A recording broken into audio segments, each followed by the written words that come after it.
So the next installment of the college football playoff happens tonight. By the way, it's happening between a basketball doubleheader, so it may have to actually be a little later than we're used to. But this is Jerry Palm's projections for tonight. And there's two leapfrogs, not one, two. Georgia leapfrogging Ohio State for number 1, and then Washington leapfrogging Florida State for number 4. So we have Georgia, Washington 1-4, and then a Big Ten matchup 2v3. Well, let's get the fellas' thoughts here. We have Danny Kanell back here for the first time. Brady, Quinn, and Garrett, Tommy, Trent. All right, DK, I'm going to give you first word here. Yeah, let's go. Palm's projections for tonight. Do you agree with them? And if you don't, come on. What is he doing trying to keep Florida State out? No, he's right. I think he's right, yeah. Really? I was worried last week that Florida State would drop out. Washington, if they're going by strength of schedule, like if they're looking at resume builders, I think it's a pretty good win, beat Miami, but it was at home. Washington's going up against a top 15 opponent. When Utah was in the top 15 when they played them, right? So that's a better win by their metric. And so I think they'll probably jump them there. And then the bad part for Florida State, I don't think Florida State's in any danger of missing out on the playoff. If they win out, they're in. Yeah. But they have North Alabama this week. That's not a resume builder. They got a struggling Florida Gator team. It's on the road. It's a rivalry game. That's not a resume builder. We'll see what Louisville does this weekend against Miami. They could be in trouble. They don't have any more. They already had theirs early in the season, and they're not even looking as good now. So Florida State, basically what you're telling them is you have zero margin for error. You cannot lose. If you win, you're in. If you lose, you're out. It's pretty simple. We'll see. We'll see how the Big 12 fares, because Texas is really the last hope for the Big 12 to get a team in. They've already suffered one loss. They can't suffer another. We've never seen a two-loss champ, conference champ, or a two-loss team in general make their way in. So if the Big 12 then is hoisting up a two-loss champion, probably not going to get in. So I think in that instance, the ACC could get a team in Florida State with one loss. Now, there's a caveat to this, and I'm not talking about the other jump that he's got in his rankings. He's bumping back Ohio State to number 2. Now, Georgia's starting to build their resume. Another nice quality win, top 10 win versus Ole Miss. We'll see how that win's viewed by the end of the season, because we always kind of look at those wins in hindsight, and which is always 2020. My thought is this. I think when you look at the landscape of college football, there's two conferences that we always look at potentially getting two teams in. There's the SEC and there's the Big Ten. And right now, with Bama kind of sitting where they're at, I'm most curious to see where they can get to. Because if the scenario plays out where those two are already, Georgia and Alabama already playing themselves the SEC championship game. If Georgia would happen to lose, there's no way you can leave them out, in my opinion, okay? A 12-1 team that lost to Bama, that's their only loss in the last 3 years. There's no way. So in that instance, I think you could potentially get two SEC teams, or if there's no movement from Ohio State stays number 1. If that's the team that ends up losing in that Ohio State-Michigan battle up in Ann Arbor, it's hard to think that they're going to drop them all the way outside the top 5. And even if they do, if they can't find their way up into the top 4 in that number 4 spot. So even the Big Ten, I think, is still in play for getting two teams in. It's going to be really interesting. And you bring that up. Chip Patterson of the Cover 3 also thinks that, Danny, that if Georgia gets there undefeated and loses to Bama, they still deserve to be in. And the other thing to keep in mind, and this is more impactful, I think, for Ohio State, is 7 of the 9 teams that started in the first playoff rankings as number 1 made the playoffs. So think about that. And that even means they're almost factoring a little bit of potential chance of a loss and still making it in this instance. The Big Ten East is set up a little bit different because we're talking about a team that's not going to make it to the conference championship game. But that's the biggest caveat, is how do you view Georgia's loss in this hypothetical scenario to Bama versus Ohio State's loss to Michigan in this instance? With only 2 weeks to go, and then championship weekend, we were doing all these scenarios, one loss, undefeated, like you're in. It usually works itself out. Like it usually starts. Now, I hope it does, because in some of these scenarios, I would be devastated for the players on those teams. Because there would be some very deserving teams worthy of a potential title in this, especially this year, where there's like no one's really separated themselves from the pack. And that would be so devastating, especially when you're considering one more year, you'd be going to 12 and they'd all be getting in and they all potentially could win. I would pound the table and maybe make the case for the TV networks to pony up some money and let's get it done this year. It would never happen. But I hope it does settle itself out, because there's some really, like the Bama-Texas debate is a fascinating debate. If Bama does beat Georgia, but then they lost at home to Texas, what do you do there? There's so many of those debates that we might have. I almost hope that some of these teams get knocked out so they're not left there, because typically, if you're not a great team, a loss will find you, and you will lose. But I'll just end it on this, though, too. The whole two-league bid thing has been acquiesced with the ACC and Pac-12 kind of leading out. You know, Clemson last year, Pac-12 the past few years since Washington in and 16. the Big 12 being out as well. And the Big 12 as well, leaving the door for a Big 10 SEC two-bid, you know. Brady mentioned the biggest hope in the Big 12 would be Texas, one of those one-loss teams. Let's take a look at some of the biggest games coming up this weekend. Georgia at Tennessee. Georgia favored by 10.5 at this one. Of course, they got Brock Bowers back that last game. Carson Beck's connection with Ladd McConkey has been amazing.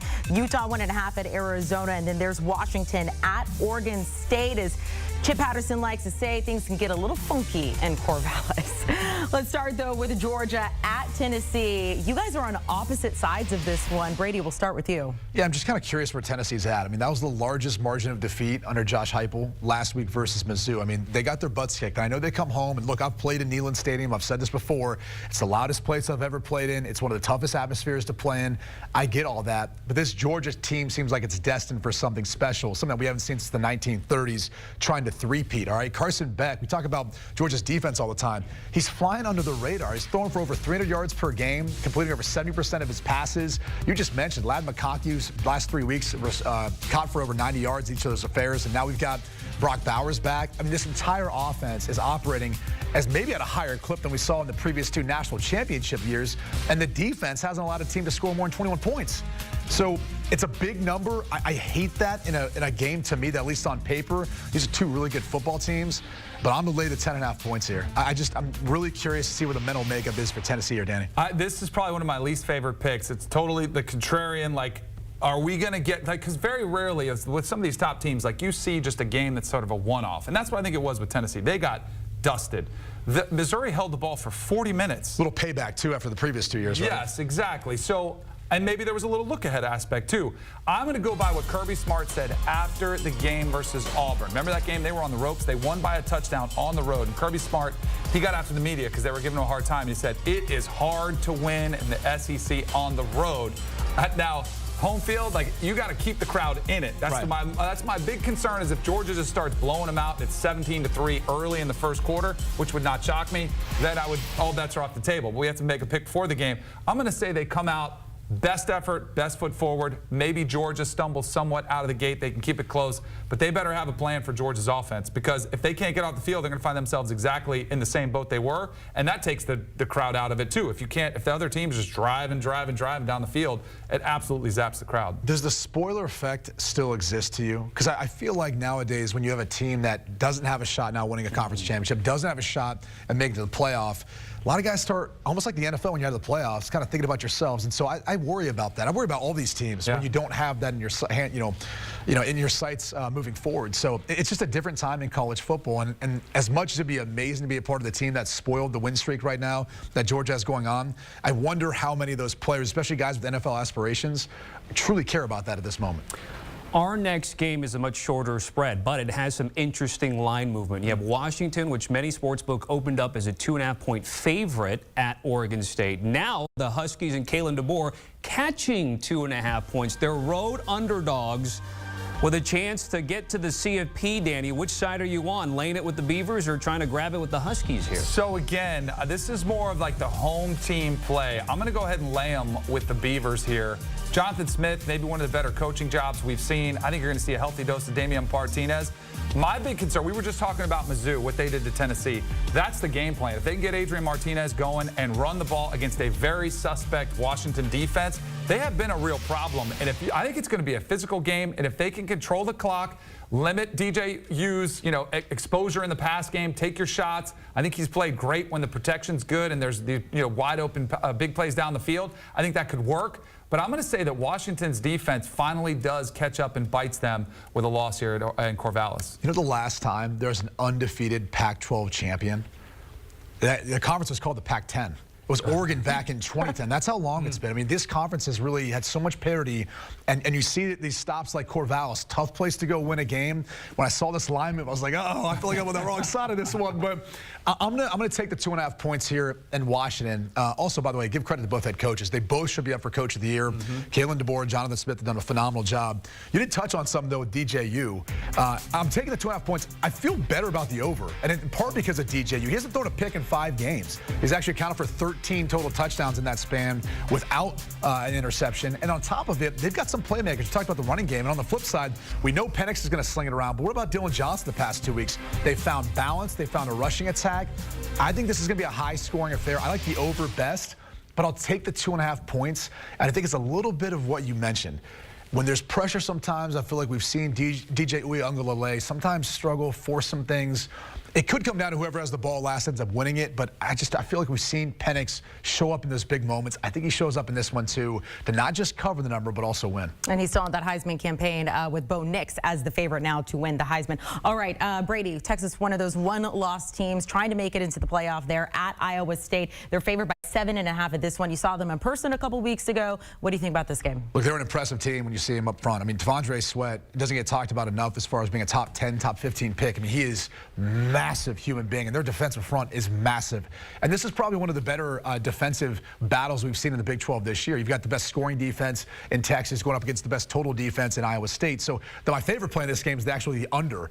I think if you're Iowa State names, you figure out a way of slowing some things down, see if you can't put this game on Quinn Ewers' shoulders. Remember, Jonathan Brooks is out for the season. That's a massive loss for Texas. He has been one of the best running backs in college football. My heart goes out for that guy because he was putting together a season that honestly almost mimicked what Bijan Robinson did last year. So this one, to me, I don't love the number at 7.5, but I'd buy it down to 7, to be honest with you. But I'll lay the 7.5 points. I think the under is the best play in this one. I'm with you. Same side on this one. Quinn Ewers' first game back last week started off great. I actually stopped watching it, and then TCU scored a couple touchdowns late in the game to kind of make it close. Had a little bit of a scare. But I think this is one. I think what you said about Jonathan Brooks is key because it's a key loss for them in the run game for sure. But I do think this team will rally around. It's one of those ones where he almost dials you in a little bit extra because you're without one of your best players. And I think Quinn Ewers being back another week, he'll get more comfortable in this system. Sark will be able to, use some of those other weapons that he's got. He's got them all over the field. And, Rocco Becht has been a really nice find for Iowa State. Remember, their starter was, suspended because of the gambling controversy. Rocco Becht is a freshman, has played good, very up and down, though. Against a team like Texas, I think the defense will get a turnover or two, so I like Texas as well. C.J. Baxter, Jaden Blue, those will be the running backs filling in for Jonathan Brooks. And look, we've seen Baxter. He's got plenty of speed. I was there a couple weeks ago versus Kansas State on the 4th and 1. Everyone kind of saw that game-breaking speed. So they're very capable of handling the load. It's just about whether or not they show up on the road in a tough game. Just over a minute left. You guys have to split time here, about 30 seconds each. Best bets. And Danny, I'm only going to start with you. You're targeting an Iowa total this week. Have you guys heard of the legend of John Paddock? The Illinois quarterback. He transferred from Ball State. He comes in off the bench, gets a win 2 weeks ago. This past week against Indiana, threw for 501 yards. All of a sudden, Illinois has got some life in him. He's been slinging it all over the yard. I say they get some points. Iowa woke up with an outburst of 22 points last week. It's going over. I'm taking the points with Utah, who's taken on Tucson. And what a job Jed Fish and their team has done. Noah Fafita, backup quarterback who gets inserted in for Jaden Delores, kind of taken over that job now. Has been phenomenal. Their defense can get after you. But I think Utah responds. As Jed Fish is trying to build something as Arizona heads in the Big 12, Utah's been a staple, and Kyle Whittingham's built this program to be able to respond after a tough loss last week. So I'm going to go ahead and take, what is it, point, 2 points, whatever it ends up being right now. Yeah. 1.5. Yeah. Iowa back to a total of 30, folks. 30 and a half. One of these days it's got to hit. No. And they don't want to. Now it's like a running joke. Yeah, no. Guys, thank you. Cover 3 podcast, by the way, with DK, Bud Elliott, Tom Fornelli, and Chip Patterson. The guys are busy this weekend. Did an emergency pod with Jimbo Fisher on Sunday. And, of course, picks getting you ready for another weekend of college football Saturday.